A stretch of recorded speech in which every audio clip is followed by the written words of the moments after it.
Il-ħamis fil-għaxija tneda il-Commonwealth People's Forum. Forum li se jkun qed jitlaqqa ftit ta' żmien qabel ma' 52 kap ta' stati membri tal-Commonwealth jinġabru f'pajjiżna għal laqgħa magħrufa bħala CHOGM. Il-forum se jagħti ċans biex ir-rappreżentanti mis-soċjetà ċivili jaqsmu l-idejat tagħhom flimkien mal-mexxejja. Id-deputat direttur tal-Fondazzjoni tal-Commonwealth Min Garcia saħqet li t-tema għal din is-sena kienet magħżula b'reqqa.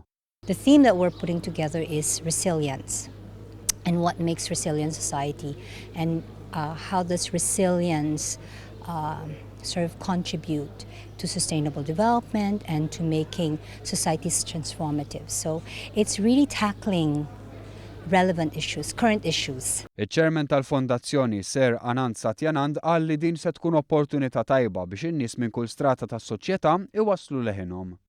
And debate a number of issues that are of interest to everyday society. And the outcome of their discussions will be presented to the ministers, who will of course be gathering for the CHOGM process. So it's a case of ordinary people having the space to debate issues of the day. Għal Garcia, l-irwol ta' Malta f'dan il-forum huwa importanti u ċentrali. Well, Malta has had significant contributions to the discourse around resilience, for example. It has had important contributions to the Commonwealth and being able to support the Commonwealth as an association of countries coming together, building a consensus around issues that are relevant and difficult. So Malta is an important country.